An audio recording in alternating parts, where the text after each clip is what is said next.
इससे पहले की क्लास में हम लोगों ने प्रोबेबिलिटी का बिल्कुल बेसिक पढ़ा था, प्रोबेबिलिटी का बिल्कुल बेसिक।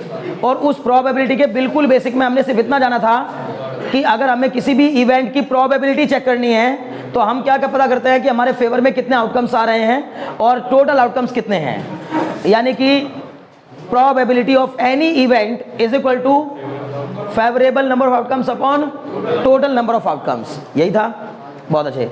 अगर मैंने आपसे पूछा कि बताइए किसी एक ईयर में 53rd संडे होने की प्रोबेबिलिटी कितनी होगी? Please concentrate your mind. किसी एक ईयर में, नॉर्मल ईयर में 53rd संडे होने की प्रोबेबिलिटी कितनी होगी? भाई अब बात ना करो, माइंड ध्यान लगाओ, है ना। मैंने आपसे सवाल क्या किया, पहले क्वेश्चन को ध्यान से सुनो बच्चों, है ना। पहले ही ऑलरेडी बहुत हम लोग जो है ना लेट हो चुके हैं, तो ध्यान से समझिए, ठीक है। मेरा कहना यह है, अगर किसी भी एक नॉर्मल ईयर की बात कर रहे हैं ना, वरना अभी बस शुरू ही हो रहा है चैप्टर, ये मानिएगा, ठीक है ना। नॉर्मल ईयर में 53rd संडे आने की प्रोबेबिलिटी कितनी होगी? तो आपको 2/7 कैसे दे रहे हो जवाब? 53rd संडे की बात हो रही है, तो आप पहली बात आपको पता होना चाहिए सर, कुछ तो होते हैं श्योर इवेंट, कुछ होते हैं सर इम्पॉसिबल इवेंट। जैसे मैं अगर आपसे बोलूं कि कल मंडे होने की प्रोबेबिलिटी कितनी है, तो सर श्योर इवेंट है इसलिए 1, प्रोबेबिलिटी कितनी हो जाएगी? पूरी 100% कल मंडे ही होगा। अब मैं पूछूं कल सैटरडे होने की प्रोबेबिलिटी कितनी है? सर 0। सैटरडे होने की प्रोबेबिलिटी कल कितनी है? कल का दिन सैटरडे होगा? सर 0। क्यों? क्योंकि सर कल मंडे है, वो तो श्योर है एकदम कि कल मंडे है। क्लियर है बात ना। तो इसलिए एक होता है श्योर इवेंट और एक होता है इम्पॉसिबल इवेंट। श्योर इवेंट और इम्पॉसिबल के बीच में होते हैं प्रोबेबल इवेंट। प्लीज कॉन्सेंट्रेट, है ना। एक होता है श्योर इवेंट, एक होता है इम्पॉसिबल इवेंट। ये होगा ही होगा और ये बिल्कुल नहीं होगा। क्लियर। तो और एक होता है उसके बीच में प्रोबेबल इवेंट। प्रोबेबल मतलब जिनकी संभावना होती है, हो भी सकता है, नहीं भी हो सकता है। बोलो बात समझ में आ रही कि नहीं? बहुत अच्छे। तो मैंने आपसे पूछा कि बताओ 53rd संडे, यानी किसी एक साल में 53 संडे आएंगे, इस बात की प्रोबेबिलिटी कितनी है? आज हम संडे के दिन पढ़ ही रहे हैं, तो संडे भी पता कर लेते हैं कितने आएंगे, ठीक है ना। तो सबसे पहला फंडा क्या होगा इसमें? सर पहले पता कर लेते हैं श्योरली कितने संडे आएंगे। तो ये तो हमें कंफर्म हो गया सर, अगर नॉर्मल ईयर है तो नॉर्मल ईयर में दिनों की संख्या होती है 365, 365। इस 365 को सर हम 7 से डिवाइड कर देंगे, तो सर ये आ जाएगा कटने के बाद 52 आएगा। पॉइंट कुछ आएगा, पॉइंट में नहीं निकालना है क्योंकि दिनों को पॉइंट में थोड़ी निकालेंगे। 52 पूरा आएगा और 1 रिमाइंडर बचेगा। बोलो 1 बच रहा है कि 2 बच रहा है रिमाइंडर? आप करके देख लो ना यार। 7 से 365 को डिवाइड, 7 5 जा 35, सर कितना आ गया? 15। 7 2 जा 14 और 1। हम कहेंगे सर हमने 7 से डिवाइड क्यों किया? क्योंकि 7 मतलब 1 वीक, तो सर टोटल 52 वीक आएंगे इसमें। 52 वीक और 1 डे एक्स्ट्रा आएगा। बोलो आएगा कि नहीं आएगा? सर पूरे एक साल में 52 वीक होते हैं और 1 दिन होता है। 52 वीक और 1 दिन एक्स्ट्रा होता है। क्लियर। नॉर्मल ईयर में, है ना। आदित्य तुम बता रहे थे 2/7, तो अब तो गलत हो गया आंसर इसका। हाँ तो फिर मैंने पहले बोला था नॉर्मल ईयर, तुम ध्यान सुना था नहीं ना। सुनो, नॉर्मल ईयर में कितनी हो जाएगी प्रोबेबिलिटी? अब सर ये जो 1 डे आया है, हमें पता चल गया 52 वीक कंप्लीट होंगे, हर वीक में 1 संडे तो पक्का आएगा ही आएगा। इसका मतलब सर 52 संडे तो कंफर्म है, वो तो श्योर हो गए, उनको हटा दो, उनकी प्रोबेबिलिटी तो 1 हो गई। अब प्रोबेबिलिटी चेक करनी है 53rd संडे की, तो इसका मतलब सर जो लास्ट दिन बचा है, जो 1 दिन बचा है, वो क्या हो सकता है? हम बोलेंगे सर वो मंडे भी हो सकता है, ट्यूसडे भी हो सकता है, वेडनेसडे भी हो सकता है, थर्सडे भी हो सकता है, फ्राइडे भी हो सकता है, सैटरडे भी हो सकता है और संडे भी हो सकता है। तो सर टोटल आउटकम्स तो है 7, 7 में से कोई भी दिन हो सकता है, लेकिन फेवरेबल आउटकम्स 1 ही होगा। मतलब संडे तो 1 ही केस में आ सकता है ना, तो इसलिए 53rd संडे होने की प्रोबेबिलिटी 1/7। बोलो बात समझ में आएगी नहीं? अब क्लियर हो गया। लेकिन अगर इसी की जगह नॉर्मल ईयर के बजाय कौन सा होता? लीप ईयर होता, तो लीप ईयर में सर 1 दिन और बढ़ जाता है। फरवरी 29 की होती है उसमें, और जब फरवरी 29 की होती है तो सर उसमें 366 डेज होते हैं। तो फिर कितना आता है सर? 2 दिन एक्स्ट्रा बचते, 2 दिन एक्स्ट्रा बचते। और जो 2 दिन एक्स्ट्रा बचते, उन 2 दिन में संडे आने की प्रोबेबिलिटी कितनी है? तो सर अब 2 दिन जो एक्स्ट्रा बचे हैं उनकी आउटकम्स पहले बनाएंगे। वो 2 दिन जो एक्स्ट्रा बचे हैं वो क्या क्या हो सकते हैं? Sir Monday Tuesday, Tuesday Wednesday, Wednesday Thursday, Thursday Friday, Friday Saturday, है ना, सैटरडे संडे, और संडे मंडे, यही 7 संभावनाएं बनेंगी। सर वो जो पेयर बनेगा ना, वो जो पेयर बनेंगे, जो 2 दिनों के लास्ट वाले 2 दिनों के पेयर बनेंगे, वो यही संभावनाएं बनेंगी बस सिर्फ। और इन संभावनाओं में 2 जगह संडे आने के चांस हैं। अगर अगला दिन 300 मतलब 52 वीक पूरे होने के बाद अगला दिन सैटरडे हुआ तो भी इस साल में संडे आ जाएगा। और अगर सर वो पहला ही दिन संडे हुआ तो फिर भी संडे आ गया समझो। तो यानी कि यहाँ पर एक संडे है और यहाँ पर संडे है, तो 2 तो हमारे फेवर में है और 7 टोटल आउटकम्स हैं। इसलिए इसकी प्रोबेबिलिटी कितनी हो जाएगी? 2/7 हो जाएगी। मैंने नॉर्मल ईयर का पूछा था, ठीक है ना? समझ में आ रही बात? अभी कोई डाउट है? चलो ठीक है। तो ये तो हुए, ये हमने लास्ट क्लास में पढ़ा था। अब ये मत सोचिएगा ये आज की क्लास का टॉपिक है, मतलब इतना तक आपको मैंने जो बेसिक पढ़ाया था उससे आना चाहिए, क्योंकि हमने इसमें कुछ भी कंडीशनल वंडीशनल नहीं लगाया। बस क्या कर दिया, सीधे फेवरेबल आउटकम्स पता किए कितने हैं और टोटल आउटकम्स पता किए कितने हैं। Favourable number of outcomes upon total number of outcomes, कि पिछली क्लास का हमारा कॉन्सेप्ट यही था। बोलो समझ में आ रहा है कि नहीं आ रहा है? बढ़ जाए आगे, बहुत बढ़िया, ठीक है। अब आएगी कंडीशनल प्रोबेबिलिटी। तो कंडीशनल प्रोबेबिलिटी का मतलब समझना है, बार बार कह रहा हूं आपको। कंडीशनल प्रोबेबिलिटी मतलब, कंडीशन मतलब शर्त, किसी भी ऐसे इवेंट की प्रोबेबिलिटी जो किसी शर्त पे हो रहा हो, ऑलरेडी कोई शर्त पूरी हो रही हो और फिर वो हो रहा हो। समझ में आ रही है बात क्लियर है ना? जैसे अगर मैंने आपसे कह दिया कि सभी बच्चे एग्जैक्ट ड्रेस कोड जो बताया गया था वो ड्रेस कोड पहन करके आ गए हैं पार्टी के लिहाज से, अब पार्टी होगी तो इस बात की संभावना अलग। और सब लोग नॉर्मली आज क्लास करने के ऐसे ही, मतलब आज का कोई कंफर्मेशन नहीं था और आप सब उस तरह से तैयार होके भी नहीं आए थे। समझ में आ रही बात ना? लेकिन आज पार्टी होगी तो इस बात की संभावना अलग है। समझ में आ रही बात ना? अगर सब के सब उसी इरादे से आ जाएं, मतलब कंडीशन कैसी क्रिएट हो गई है, ऑलरेडी अकर्ड इवेंट ये है कि सब लोग तैयार होके आए हैं, ठीक है। और प्रोबेबिलिटी किस बात की चेक करनी है कि पार्टी होगी या नहीं होगी। बोलो बात समझ में आ रही कि नहीं? तो संभावना ज़्यादा रहेगी। ऑलरेडी अकर्ड इवेंट पर ऐसा है, उस तरह का इवेंट पहले से हो गया है, पहले से अब वो चीज़ हो गई है कि जिसकी वजह से संभावना बढ़ जाएगी किस बात की? पार्टी होने की। और ऑलरेडी अकर्ड इवेंट, अगर हमने कहा नॉर्मली आप चले आए थे क्लास में, चलो चल के देखते हैं, भैया कहेंगे पार्टी कर दें, अब पार्टी हो गई नहीं होगी कोई बात नहीं, मीन्स यहाँ दोनों चांसेस हैं। इसका मतलब अभी प्रोबेबिलिटी बहुत कम थी इसलिए पार्टी नहीं हो पाई है। समझ में आ रही बात ना? आने की क्लास में प्रोबेबिलिटी बहुत कम थी इसलिए नहीं हो पाई है, ठीक है ना? इसलिए निश्चित होना ही बेहतर होता है। और ये भी एक बड़े काम की बात है, हालांकि मैंने कई बार, अब तो मैं भी इस चीज़ को मानने में मजबूर हो गया। हालांकि मैं हमेशा ये कहता हूँ लोगों को कि भाई पार्टी के लिए कोई एक स्पेशल डे नहीं चुनना चाहिए, कभी भी कर लेनी चाहिए, ठीक है ना?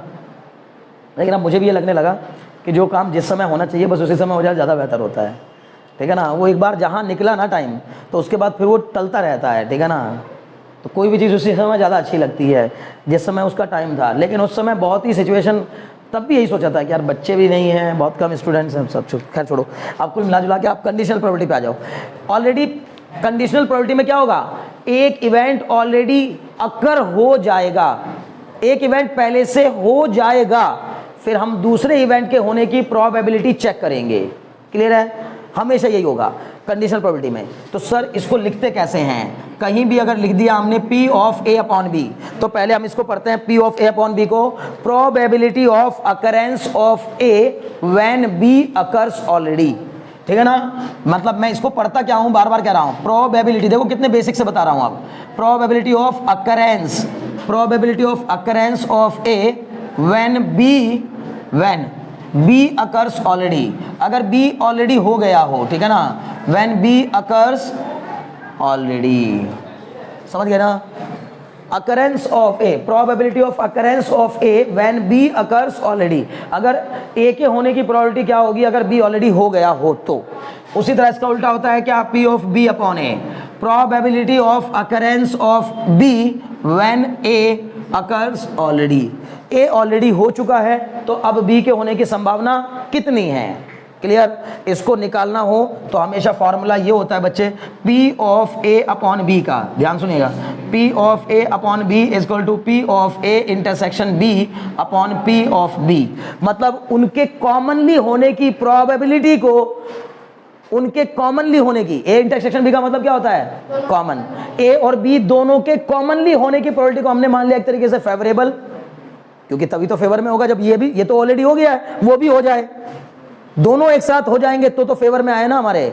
मान लो मैंने इस बात पे शर्त लगा दी कि भाई ये काम पहले से हो गया, मैंने पहले देखा कि पहले से मैंने जो एक पत्ता निकाला वो किंग था, ठीक है, तो अब मैंने इस बात पे शर्त लगाई कि दूसरा पत्ता भी किंग आएगा, तो ये तभी तो संभव है जब दोनों कॉमनली किंग आ जाएं। तो मेरे फेवर में तो तब होगा ना वो जब दोनों किंग आ जाएं। और टोटल आउटकम्स तो हमने कहा पहले किंग आने की प्रोबेबिलिटी जो ऑलरेडी अकर्ड इवेंट है उसकी प्रोबेबिलिटी कितनी थी, इस पे डिपेंड करेगा। भाई एक बात होता है, जो ऑलरेडी अकर्ड इवेंट है उस पे तो इवेंट कौन सा डिपेंड कर रहा है, बी ऑलरेडी अकर्ड इवेंट है, इस पे डिपेंड कर रहा है ए। तो पहले ये तो पता करो इसकी संभावना कितनी है। समझ में आ रही बात ना। हम जैसे कहने लगे आज के दिन पार्टी होगी, इस बात की संभावना कितनी है, तो पहले ये पता करो कि प्री डिसाइडेड कितना था। मींस पहले तो पता करो कि बच्चे उस मूड से आए भी है कि नहीं आए हैं। तो पहले प्रोबेबिलिटी इस बात की चेक करो कि ये अगर ये पता चल गया सर ये ऑलरेडी अकर्ड इवेंट है कि सब आए हैं, इसकी जितनी ज्यादा संभावना है इसके होने की, फिर उसी हिसाब से ये होगा या नहीं होगा उस पर डिपेंड करेगा। क्लियर है। तो करना क्या होता है, P of A intersection B upon P of B. लेकिन इसके लिए क्या करना होगा sir, P of A intersection B निकालने का मतलब क्या होता है, N of A intersection B upon N S. What do you mean by this sir, वो सभी इवेंट्स जो कि ए और बी के इंटरसेक्शन में पाए जाएंगे। पहले हम ए और ए इंटरसेक्शन बी का एक सेट बनाएंगे और बी का एक सेट बनाएंगे। तो ए इंटरसेक्शन बी और एक सैंपल स्पेस बनाएंगे। सैंपल स्पेस में तो सब आ जाएंगे, ए वाले इवेंट भी, बी वाले इवेंट भी।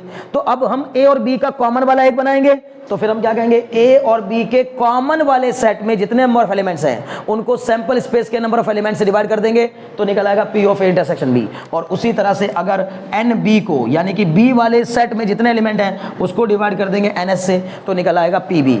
बोलो बात समझ में आ रही कि नहीं। और ये नंबर ऑफ सैंपल स्पेस से नंबर ऑफ सैंपल स्पेस क्या हो जाएंगे, कैंसिल। मतलब कुल मिला जुलाकर आपको अगर ये भी पता चल जाए कि ए इंटरसेक्शन बी और बी में कितने एलिमेंट्स हैं, अगर आपको ए और बी के कॉमन सेट में कितने एलिमेंट हैं वो मिल जाए और बी के सेट में टोटल कितने एलिमेंट हैं वो मिल जाए, तो दोनों को डिवाइड करने से आपको क्या मिल जाएगा, सीधे ए के होने की प्रोबेबिलिटी जब बी ऑलरेडी हो गया हो। क्लियर है। बिल्कुल इसका जस्ट उल्टा क्या हो जाएगा, P of B upon A। तो यहाँ तो आ जाएगा P of B intersection A upon में P ऑफ A, बस नीचे अलग आ जाएगा। तो ऊपर फॉर्मूला यही बनेगा NA intersection B upon N of A। बोलो बात समझ में आएगी नहीं, पक्का। बहुत अच्छे, ये दो फॉर्मूले हमारे काम के हो गए। अब क्वेश्चंस पहले एक दो करने का तभी नोट करिए, अभी मत करिए, पहले मूड बने बनाए में समझ लीजिए पहले दो क्वेश्चन। इतना तक क्लियर हो रहा है। अब उनसे कहा है क्वेश्चन पहला ही क्या है, let there be a bag containing 5 white and 4 red balls. एक बैग है हमारे पास जिसमें कि 5 वाइट हैं और 4 रेड बॉल्स हैं, ठीक है ना। ओके जी। 2 balls are drawn from the bag 1, let there be, अच्छा 1 आफ्टर द अदर। अच्छा ठीक है ठीक है, हमने क्या किया, 2 बॉल इस बैग में से 2 बॉल्स निकाली, 1 after the other. 1 after the other मतलब एक के बाद एक साथ नहीं, एक के बाद एक। ओके जी, 1 after the other without replacement, बिना रिप्लेस किए। Consider the following events. पहली बात, drawing a white ball in the first draw, ठीक है ना। और दूसरा ये तो इवेंट्स ही करवा रहा है, नहीं ये कोई मतलब नहीं, क्वेश्चन नहीं है ये, ठीक है ना। और आसानी से चलो शुरू करते हैं क्वेश्चन, ठीक है ना। ये तो केवल इवेंट्स को ड्रॉ करा रहा था, ठीक है ना, मतलब इवेंट्स को ही बता समझा रहा अभी कि इवेंट्स क्या होते हैं, ठीक है ना। तो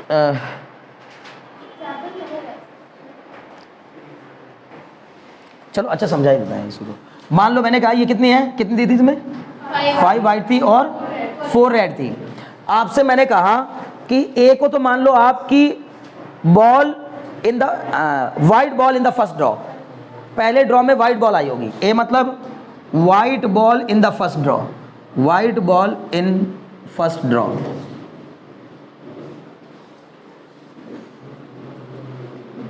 और बी क्या है, बी दिया है red ball in second draw, red ball in second draw.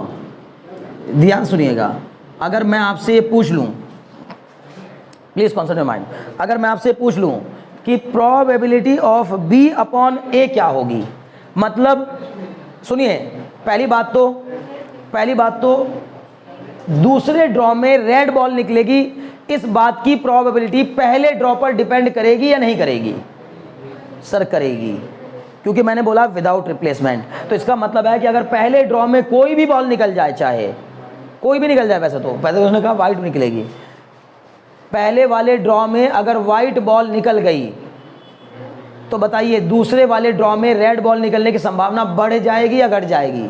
अपने दिमाग से सोचकर बताइए, क्योंकि फॉर्मूलों से मत सोचिए। बढ़ जाएगी सर, क्योंकि टोटल संख्या तो हो जाएगी कम और रेड इतने को इतने बचे हुए हैं अभी भी। इसका मतलब 4/7 हो जाएगी। क्यों? क्योंकि जब एक रिप्लेस करने, एक को निकालने के बाद आपने रिप्लेस नहीं किया और पहले वाले ड्रॉ में व्हाइट बॉल आ गई तो उसको आपने रिप्लेस किया नहीं, तो इसका मतलब दूसरे वाले पर, और अगर ये ना करते विद रिप्लेसमेंट करते तो फिर ये इस पर डिपेंड नहीं करता, कंडीशनल प्रोबेबिलिटी नहीं हो जाती, फिर दोनों इंडिपेंडेंट इवेंट हो जाते। मैं कहता आपने निकाली फिर वापस रख दी तो सर पहले ड्रॉ में कोई भी बॉल आए उस बात वो इंडिपेंडेंट हो जाएगा और दूसरे में कोई भी आए वो भी आपस में क्या हो जाएगा? इंडिपेंडेंट हो जाएगा।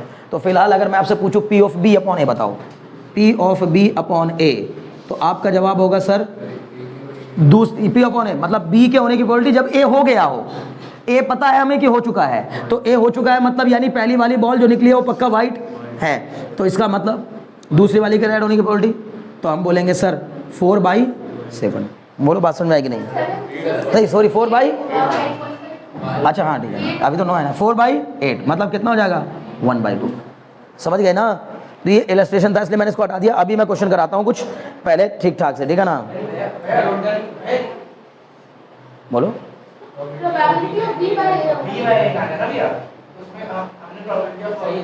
सही तो है यार। प्रोबेबिलिटी ऑफ B/A का मतलब probability of B when A already occurred. तो ऑलरेडी अकर्ड क्या है कि पहली बॉल जो निकाली है वो व्हाइट है और उसको हमने रिप्लेस भी नहीं किया है, तो इसका मतलब है एक बॉल निकाली व्हाइट निकली और बाहर रख दी, तो इसका मतलब अब व्हाइट तो रह गई 4, रेड भी रह गई 4 उसके अंदर। अब दूसरी बॉल निकाल रहे, उस बात की संभावना कितनी है कि सर रेड अब आएगी, दूसरे वाले में रेड आएगी। सर आधी आधी बॉल है तो आधी आधी संभावना है, 4 रेड है 4 व्हाइट है, इसका मतलब 50-50 चांस। समझे ना? नहीं अभी देखो मेरी बात सुनो, फॉर्मूले से क्या क्यों नहीं कर रहे हैं? अभी हमें इसके क्या करने पड़ जाएंगे? बहुत सारे इवेंट्स बनाने पड़ेंगे इसमें, इसके सैंपल इस पे बहुत ज़्यादा बन जाएंगे। कैसे? फर्स्ट ड्रॉ में निकली व्हाइट, दूसरे में निकली रेड। अब सर एक प्रॉब्लम और आ जाएगी यहाँ पर, अगर केवल एक ही मैं लिख दूँ कि फर्स्ट ड्रॉ में रेड दूसरे में व्हाइट, या फिर ऐसा हो सकता है फर्स्ट में व्हाइट दूसरे में रेड, या फिर ऐसा होता है फर्स्ट में भी रेड व्हाइट। एक बार बताओ ना कितने बनेंगे? फर्स्ट में व्हाइट दूसरे में भी व्हाइट, फर्स्ट में भी रेड दूसरे में भी रेड, यही 4 बनेंगे। अगर ये चारों आइडेंटिकल बॉल होंगी तो 4 बनेंगे। बना लेते हैं, कोई दिक्कत नहीं ना, बनाओ लो। सैंपल स्पेस में क्या क्या आ जाएगा? सही आ जाएगा सर व्हाइट व्हाइट मान लेते हैं, रेड रेड, और क्या बन जाता है? व्हाइट रेड और रेड व्हाइट। ठीक है, ये तो हो गया हमारा सैंपल। इसके अलावा सोचो पहले और कुछ संभावना है क्या? हाँ अगर अलग अलग होंगी, लेकिन अब नहीं मान सकता मैं अलग अलग। आइडेंटिकल बस क्योंकि कर ही दिया ना, ऐसा कुछ बोला नहीं है, तो आइडेंटिकल मान लेंगे। ठीक है ना? अब चलो जी ए बताओ भाई, ए बताओ बच्चों, ए में कौन कौन आएगा? अरे यार ध्यान लगाओ, ए में कौन कौन आएगा? सर WW और WR। बी में बताओ कौन आएगा? RR और WR। नहीं समझे? अब पहले इसको कंफर्म करो, मैं नहीं बताऊंगा, खुद सोच के कंफर्म करो सही है या गलत है। मैंने जो ए और बी बनाए हैं वो समझ में आ रहा है कैसे बना दिए? जानबूझ के कह रहा हूं, मैं नहीं बताऊंगा ताकि आप सोचो, दिमाग पे जोर डालो। ठीक है ना? क्योंकि उसने कहा सेकंड ड्रॉ में रेड आनी चाहिए, तो सेकंड ड्रॉ में रेड इन 2 जगह है। अब ए इंटरसेक्शन बी बताइए, ए इंटरसेक्शन बी में कौन आएगा?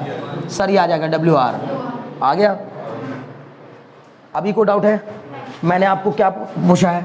P of B upon A, मतलब सर फॉर्मूला क्या हो जाएगा? P of B intersection A upon P of B, छोड़ो P भी छोड़ दो, N of B intersection A upon N of B, क्योंकि सैंपल स्पेस तो दोनों के लिए क्या होगा?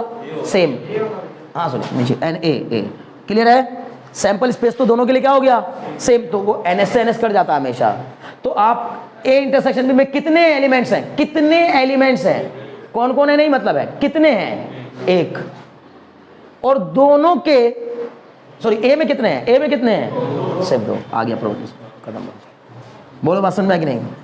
फॉर्मूले से भी आ जाएगा। मैंने तो आपको जानबूझ के पहले वो वाला करवाया जैसे दिमाग से करो ना, क्योंकि मेन मुद्दा क्या है मैं आपको बार बार बता रहा हूं, मोस्टली लोग इससे करवा के आपको छोड़ देंगे फॉर्मूले से कि भाई P of B upon A का मतलब फॉर्मूला लगाओ आंसर आ जाएगा, वो तो आना ही आना है।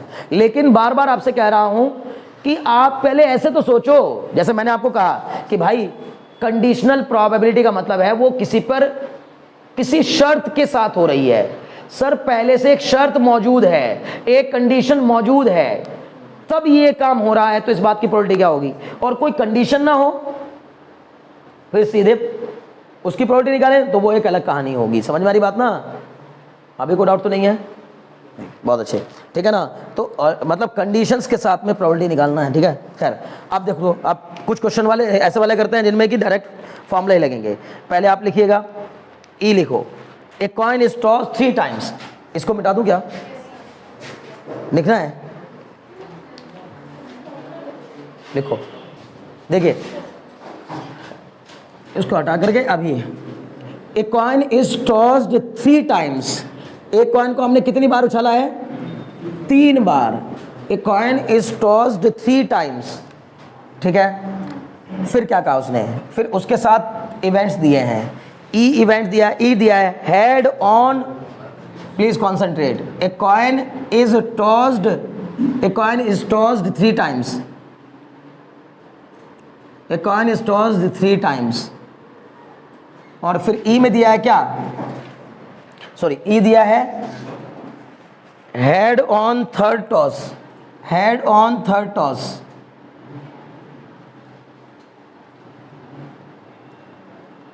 Head on third toss. और एफ दिया है head on first 2 tosses, F दिया है head on first 2 tosses, head on first 2 tosses. सुनो, और आपसे कहा है बताइए P of E upon F बताइए, ठीक है ना? P of E upon F मुझे उम्मीद है कर ही लोगे, है ना? देखिएगा हमें निकालना क्या है? P of E upon F। इसके लिए पहले आप E बनाओ, फिर F बनाओ, फिर E और F का इंटरसेक्शन निकालो। पहली बात तो सीधे फॉर्मूला हो जाएगा भाई, मुझे P of E upon F निकालना है ना, तो शुभम क्या लग जाएगा फॉर्मूला? कितना आ गया आंसर?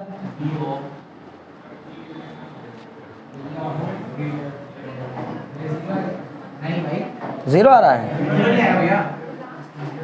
पहली बात तो जीरो आने के चांस मुझे लग नहीं रहे हैं भाई। एक बात तो बताओ, क्योंकि जीरो क्यों आएगा? पहले 2 में हेड आके क्या दूसरे में तीसरे में हेड नहीं आ सकता? हाँ वो सब तो छोड़ो, पहले तो आप दिमाग से भी तो सोचो। मैं तो तुम्हें दोनों तरीके से पढ़ा रहा हूँ। पहले मेंटली ये सोचो कि पहले 2 में टॉस आ जाए, पहले 2 में अगर हेड आ जाए, क्या थर्ड पे हेड नहीं आ सकता? तो इसका मतलब है कि संभावना है, तो फिर भैया जीरो तो नहीं आएगा आंसर। हाँ very good, 1/2 is right answer. अब देखो तुम तो जीरो कर रहे हो, 50% चांस आने के, पूरे 50% चांस है। नहीं बच्चों सुनो ना मेरी बात, आप एक बार फिर मैं कर रहा हूँ, 1/2 आ जाएगा। सुनो, P of E upon F का मतलब क्या निकाल रहे हो आप?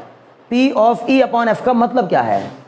सर E के होने की संभावना जबकि F ऑलरेडी हो गया हो।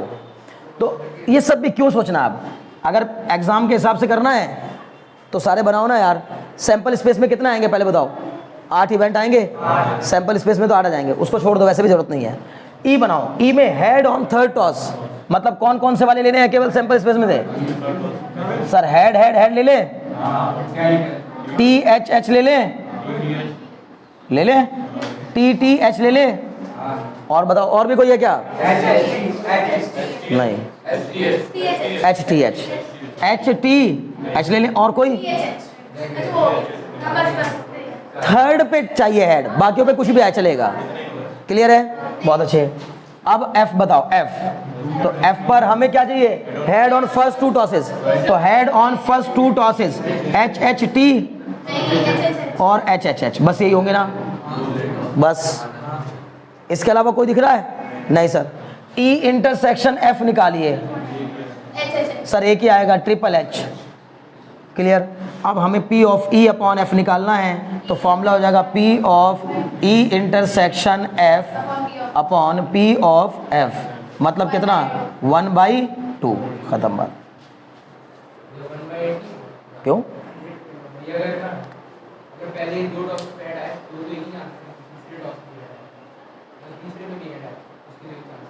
उसके कितने चांस हैं? नहीं, मैं बात नहीं समझा तुम्हारी। पहले दो टॉस पर अगर हेड आया तो थर्ड पर हेड आने की प्रोबेबिलिटी कितनी है? वैसे भी थर्ड टॉस पर हेड आने की प्रोबेबिलिटी कितनी है? 1/2 ही है। नहीं समझे? थर्ड टॉस पर हेड आएगा, इस बात की प्रोबेबिलिटी कितनी है? 1/2।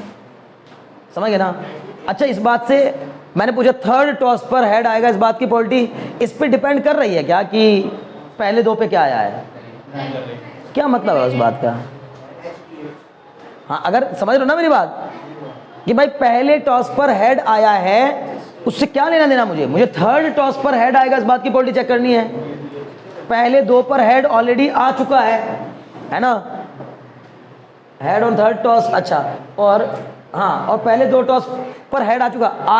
अगर पहले दो टॉस पर टेल आ जाता तब थर्ड वाले टॉस पर हेड आने की प्रोबेबिलिटी कितनी थी? तब भी 1/2 ही थी। और तुम उसके बना के देख लेना, तब भी वही आएगा। मतलब फॉर्मूले से करना तब भी वही आएगा, लेकिन दिमाग से सोचो ना। नहीं समझ पा रहे हो दिमाग से? पक्का ना?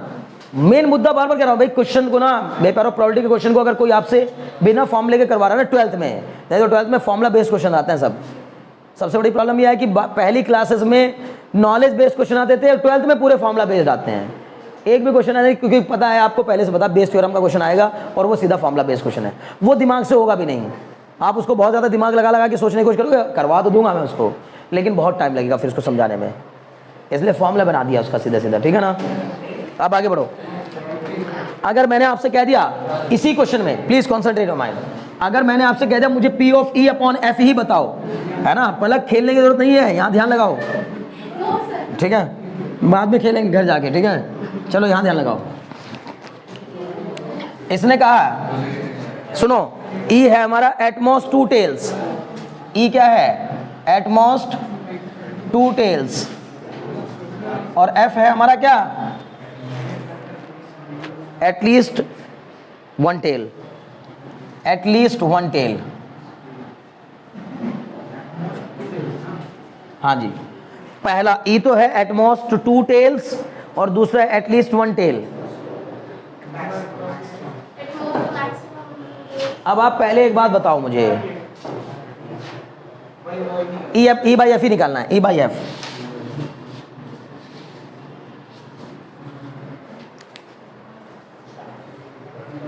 पहले आप खुद से करिए, फिर मैं बताऊंगा। सैंपल वो बना लेते हैं सेट्स। देखिए, पहले E का बनाओ बच्चों। E मतलब एटमॉस्ट 2 टेल। तो एटमॉस्ट 2 टेल का मतलब, एटमॉस्ट 2 टेल मतलब 2 भी चलेगा, 1 भी चलेगा, ना भी है तो भी चलेगा। तो ट्रिपल T भी चलेगा। अच्छा, ट्रिपल H का क्या मतलब हुआ? इसमें सर एक भी टेल नहीं आया। अब वो वाले ले लो जिनमें एक टेल आया है सर,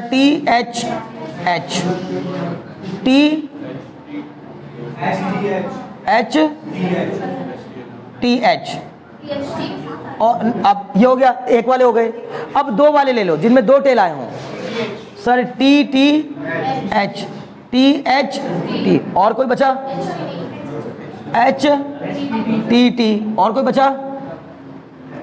नहीं ना? कितने हो गए? 2 4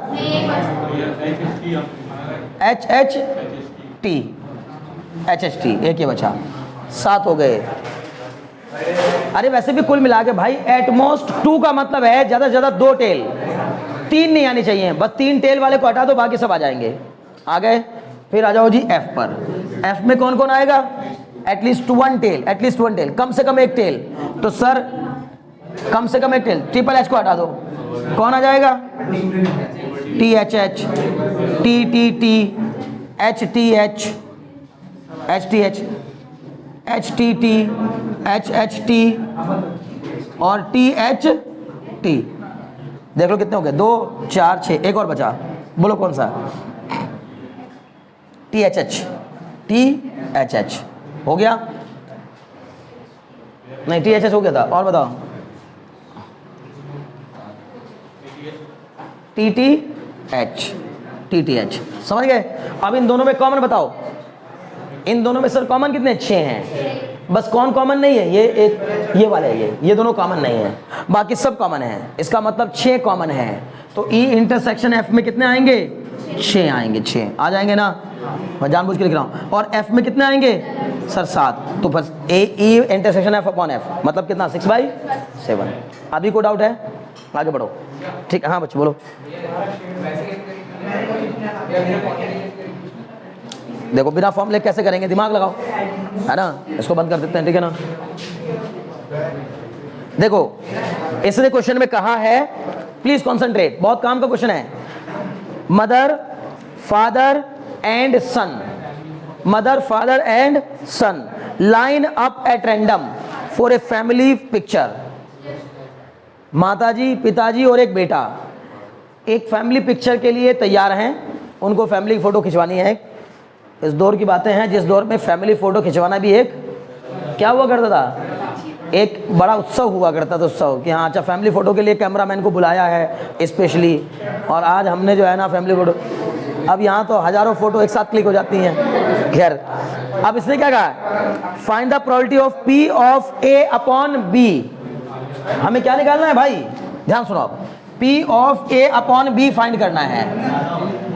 सुनो हे बच्चे मेरे प्यार, ध्यान दो इधर है ना आप, बस आपका क्वेश्चन यहाँ है, P of A upon B निकालना है। रुको तो, P of A upon B में A क्या दिया है, A दिया है son on one end. A क्या है, A है सन, है ना, A है सन ऑन वन एंड, यानी हमें ये बात पहले से पता है कि बेटा एक किनारे खड़ा है, ठीक है। उस फैमिली पिक्चर में नहीं, अभी पता नहीं है, अभी तो बस A दिया ही है और पता देखेंगे किसकी नहीं। ऑलरेडी अगर डिवाइड तो B होगा ना, तो हमें तो इसकी संभावना निकालनी होगी। बी क्या दिया है, बी दिया है father in the middle, father in the middle. हे बच्चे ध्यान नहीं लगा रहे हो, मान जाओ, सुनो मेरी बात। अगर अब क्वेश्चन समझो, एक घर में 3 लोग हैं, पिताजी माताजी और एक बेटा, तीनों को फैमिली पिक्चर क्लिक करनी है। हमें बताना यह है कि बताओ बच्चा किनारे खड़ा होगा, इस बात की प्रोबेबिलिटी कितनी है, इस बात की प्रोबेबिलिटी कितनी है। क्यों कह रहा हूं मैं ऐसा, क्योंकि ए उसने बोला सन ऑन वन एंड, तो हमें ए की ही तो प्रोबेबिलिटी निकालनी है, जबकि बी ऑलरेडी अकर्ड इवेंट है। तो बी ऑलरेडी अकर्ड इवेंट में मतलब बी क्या है, father is in the middle. उसने कहा है कि ये बात पहले से पता है कि फादर कहाँ है, मिडिल में, तो बिना टेंशन लिए बोल दो 1, बिना टेंशन लिए बोल दो 1। नहीं समझे कारण, अगर पिताजी मिडिल में खड़े हैं तो पक्का बच्चा किनारे खड़ा हो, तो इधर या तो इधर, नहीं बात समझ में आ रही ना, लेकिन जहां भी होगा किनारे ही होगा। तो अब ये देखो दिमाग से पहले हो गया क्वेश्चन, अब इसी को फॉर्मूले से करो, हो जाएगा। कैसे हो जाएगा, पहले बनाएंगे sir sample space. Sample space क्या क्या बनेंगे, वेरी गुड, आ जाएगा ना, बनाएगा 1 आ जाएगा, ठीक है ना। कॉमन भी उतना ही आ रहा होगा और नीचे भी उतना ही आ रहा होगा, ठीक है ना। वैसे सैंपल स्पेस इसके कुछ इस तरह बनेंगे, बोलो क्या, SMF और बनवाइए। SMF मतलब क्या, एसन यहाँ, मैन मदर यहाँ और फादर यहाँ, फिर SFM हो गया, फिर MFS, फिर MSF और सर FSM और FMS। बोलो होगा कि नहीं, FMS, नहीं समझे। अरे बच्चे मैंने सैंपल स्पेस बनाया, सैंपल स्पेस, सैंपल स्पेस में सारी संभावनाएं, सारी सैंपल स्पेस में सारी ली जाती हैं, सारी जो जो हो सकता है। तो सही, अगर मैं तुमसे केवल इतना ही पूछ लेता, प्लीज कॉन्सेंट्रेट योर माइंड, अगर मैं आपसे यही पूछ लेता कि एक लाइन में खड़े होकर माता पिता और बेटे ने फोटो खिंचाई, टोटल कितने तरीके की फोटो मिल सकती हैं, 6। नहीं समझे, एक लाइन में खड़े होकर माता पिताजी और बेटे ने फोटो खिंचाई, तो बताओ टोटल पिक्चर्स कितने तरीके से बन सकती हैं, तो बोलेंगे सर 6 ही संभावना है बस, टोटल 6 ही तरीके की पिक्चर क्लिक होंगी ना। कौन सी 6, ये वाली 6।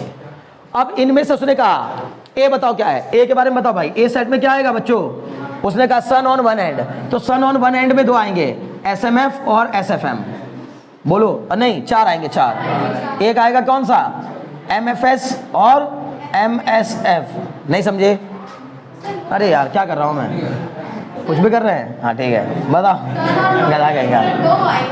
MFS और FMS, ठीक है। अब तो ठीक है, अब तो कुछ भी नहीं कर रहे हैं, चलो ध्यान लगाओ, ठीक है। इसका निकाल दो जल्दी से, ठीक है, ठीक है। देखो इसने कहा a couple has 2 children, please concentrate. A couple has 2 children, find the probability that, हाँ मेरी बातें हो रही हैं, ठीक है ना, ओके चलो अभी सुनो।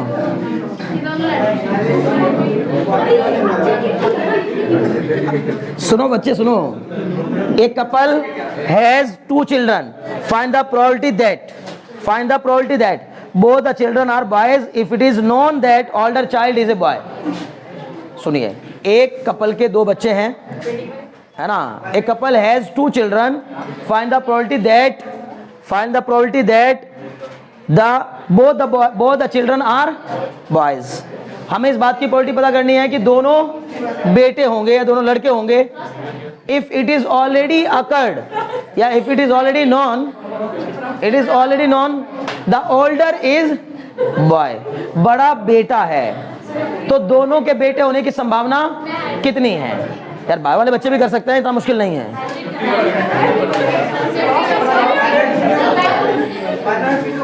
सुनो ना बच्चों, यार मान नहीं रहे हो, हे लड़के सनत ध्यान नहीं दे रहे हो मेरी बात पे। सुनो मैंने क्या कहा, एक फैमिली में 2 बच्चे हैं, यानी एक कपल के, होगी फैमिली नहीं, कपल बस 2 लोग, ठीक है ना, एक कपल के 2 बच्चे हैं, पहला बेटा है, बड़ा बच्चा जो है वो लड़का है, तो दूसरे के भी लड़का होने की प्रोबेबिलिटी कितनी है? 50%। सर 50%, साफ साफ दिख रहा है। अगर पहला लड़का हो गया तो नहीं, अच्छा दूसरे के लड़का होने की नहीं पूछ रहा हूं मैं, दोनों के लड़का होने की प्रोबेबिलिटी। सर दोनों के लड़का होने की प्रोबेबिलिटी अब इस बात पर डिपेंड करेगी पहला कौन है।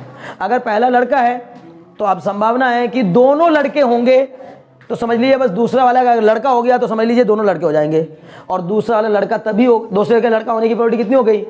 50%, 1/2। बोलो बात समझ में आएगी नहीं? पक्का। उसने कहा both the children are girls if it is already known the one child is girl, तो इसकी भी कितनी हो जाएगी? 1/2। अगर पहली लड़की है तो दूसरी के भी लड़की होने की, यानी दोनों के लड़की होने की प्रोबेबिलिटी 1/2। अब उसने कहा both the children are boys if it is already known that at least one of the children is boy. अब बताओ तो समझो, at least one of the child is boy, कम से कम एक बच्चा लड़का है ये पता है, लेकिन दोनों के लड़का होने की प्रोबेबिलिटी कितनी होगी? नहीं समझे? कम से कम एक लड़का है, अब बोला कम से कम एक, ओल्डर और स्मॉलर नहीं बताया। 3 भाई बोलो कैसे? दूसरे का 1/2 है। उसने कहा है कि कम से दोनों के लड़का होने की प्रोबेबिलिटी बताइए, बशर्ते कि कम से कम एक लड़का है। कैसे समझाओ? हाँ हाँ हाँ, कम से कम एक लड़का है, इसका मतलब दोनों लड़कियां नहीं हो सकती। तो दोनों लड़कियों वाली संभावना को हटा दीजिए, कितने बचे? 3। उनमें से दोनों लड़के होंगे, ये हमारे फेवर में कितना है? 1 से 1/3। नहीं समझे बच्चे? उसने कहा ना कम से कम एक लड़का है। अब ये नहीं पता बड़ा लड़का है छोटा लड़का है। मान लो कि तुम्हें किसी ने, तुम सिंपल ऐसे सोचो अपने बारे में कि तुम्हें किसी ने बता दिया कि भैया के ना मैं जानता हूं पक्का एक तो लड़का है, कम से कम एक, पक्का एक तो कंफर्म एक, कम से कम एक तो है ही लड़का। अब भैया के दोनों बच्चे लड़के होंगे तो इस बात की प्रोबेबिलिटी कितनी है? तो तुम संभावना लगाओगे ना, अच्छा कम से कम एक लड़का है, तो इसका मतलब दोनों लड़कियां तो नहीं हो सकती अब, क्योंकि जब एक लड़का तो है पक्का, तो दोनों लड़कियों वाले केस को हटा दिया। अब दोनों बेटे होंगे, दोनों लड़के होंगे, इस बात की प्रोबेबिलिटी सर दोनों लड़के होने के लिए एक ही संभावना हो गई, और टोटल कितनी हो गई? 3, तो 1/3, फेवर में 1 और टोटल कितने? 3, 1/3। उम्मीद है बात समझ में आ गई होगी, कोई डाउट तो नहीं रह गया? बस क्या बच्चे? अरे यार ये सब छोड़ो, अच्छी बात है, अच्छी बातें किया करो, है ना भाई, हमेशा अच्छे की उम्मीद रखा करो, है ना। सुनो ठीक है, अच्छा अगर ऐसा ही है, कह रहे भैया एक और, ठीक है ना, देखता हूं कितने लोग समझ पाएंगे और कितने लोग बता पाएंगे। सब बाय वालों के लिए, सबके लिए दिमाग क्वेश्चन, अच्छा क्वेश्चन है। इसने कहा an instructor has a question bank, एक इंस्ट्रक्टर के पास एक क्वेश्चन बैंक है consisting of 300 easy true false questions, ठीक है। उस क्वेश्चन बैंक में 300 इजी ट्रू फॉल्स हैं, ठीक है ना, क्लियर। क्वेश्चन बैंक के अंदर 300 इजी ट्रू फॉल्स क्वेश्चंस हैं, ठीक है। अब 200 डिफिकल्ट ट्रू फॉल्स हैं, ठीक है ना। 200 कितने हैं? डिफिकल्ट, 200 डिफिकल्ट ट्रू फॉल्स, ठीक है ना। ओके जी, अब 500 इजी एमसीक्यूज, 500 इजी एमसीक्यूज हैं, ठीक है ना, उसी पेपर में, और 400 डिफिकल्ट एमसीक्यूज हैं। देखो जहाँ ये सब आया सबका सन्नाटा हो गया, ठीक है ना। इससे पता चलता है कि कितना तुम लोग के ऊपर एग्जाम का प्रेशर सवार हो रखा है। एमसीक्यूज, ट्रू फॉल्स, ये सब बातें ही लगा यार ये तो पेपर जैसा माहौल बन गया, ठीक है ना। ओके चलो सुनो एमसीक्यू, आप सुनो, ये तो पेपर में ऐसा है, क्वेश्चन बैंक के अंदर ऐसा है कि कोई क्वेश्चन पेपर नहीं है, क्वेश्चन बैंक है, ठीक है। अब इसने क्या कहा, if A question is selected at random, अगर इस क्वेश्चन बैंक में से एक क्वेश्चन रैंडमली सेलेक्ट किया गया हो, है ना, from the question bank, what is the probability that it will be an easy question given that it is a multiple choice question. इस बात की प्रोबेबिलिटी कितनी है कि ये एक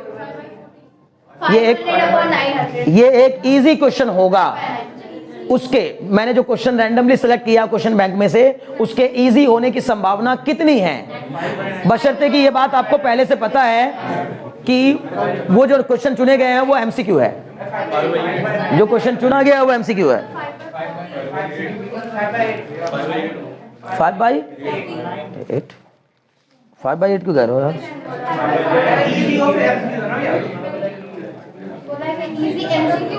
हाँ हाँ, तो 500 अपॉन 900 हो जाएगा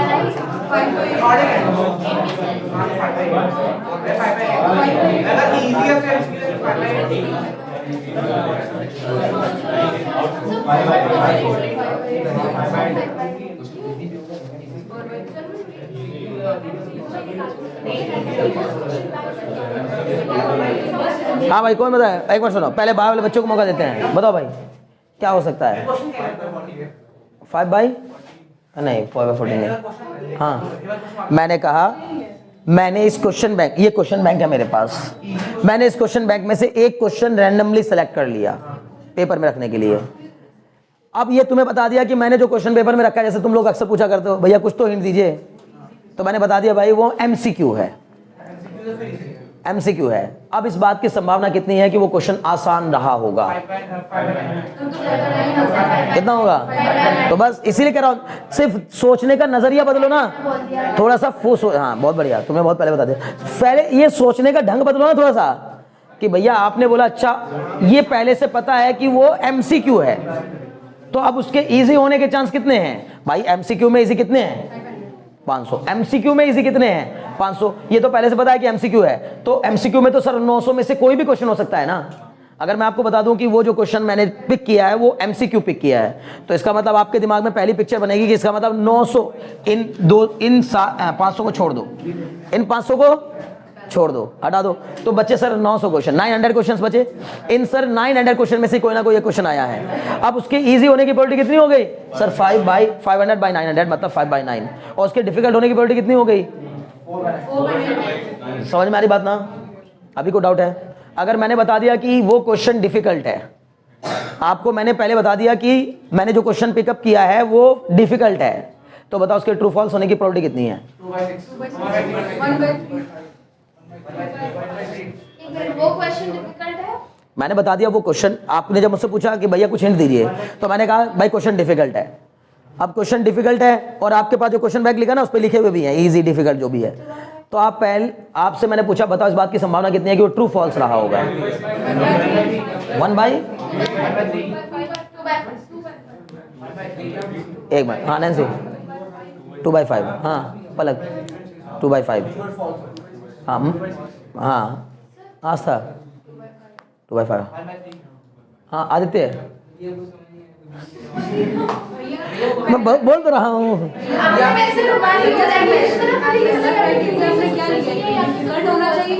मैंने क्या कहा बच्चे, मैंने आपको पहले से बता दिया कि मैंने जो क्वेश्चन पिक किया है वो डिफिकल्ट है, और मैं आपसे पूछ रहा हूँ कि आप बताओ उसके ट्रू फॉल्स होने की प्रोबेबिलिटी कितनी है?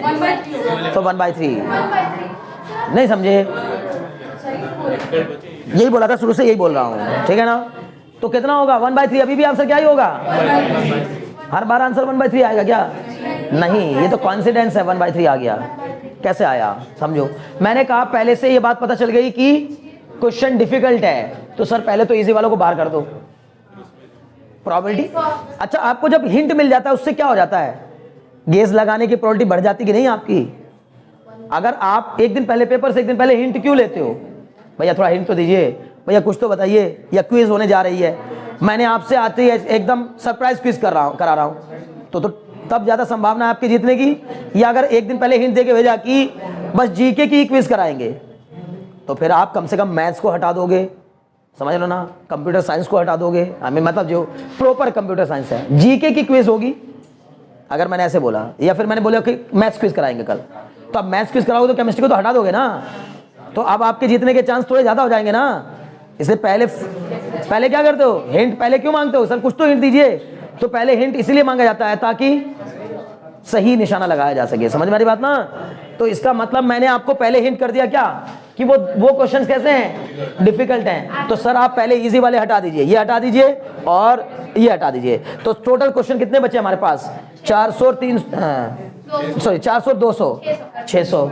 और अब मुझे पता करना है कि ट्रू फॉल्स होने की प्रोबेबिलिटी कितनी है, तो सर हमारे फेवर में कितने हैं 200, तो 200 अपॉन 600 मतलब कितना 1/3। नहीं समझे, अभी को डाउन है, कोई बात नहीं डोंट वरी, अभी यहाँ कर देते हैं, ठीक है ना। देखो हाँ, तो मैंने कब मना किया तुम्हें, है ना, 200 डिफिकल्ट ट्रू फॉल्स, और यहाँ पर हो गया 500 इजी एमसीक्यू।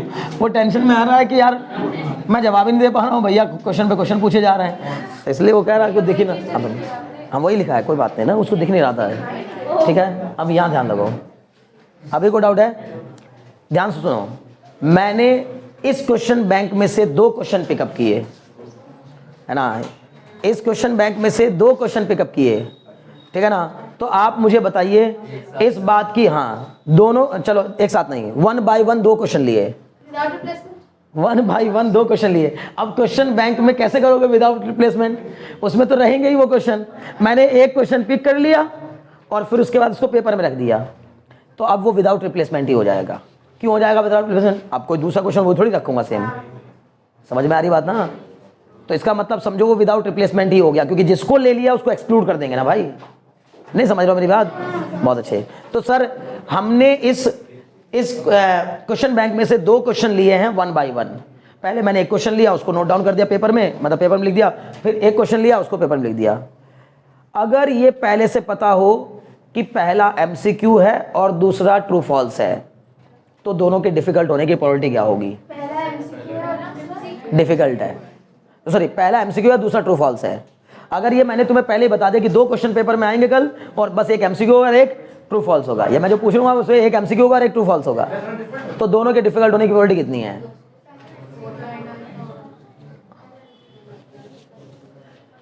दिमाग का गेम है, एक्सरसाइज करनी चाहिए माइंड की।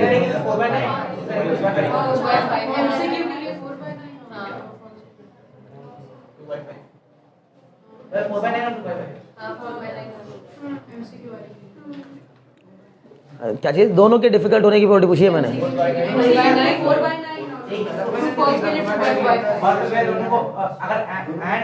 एंड में हमेशा मल्टीप्लाई करते हैं, ये बात बायो वाले बच्चों को खैर नहीं पता होगी, लेकिन कोई बात नहीं।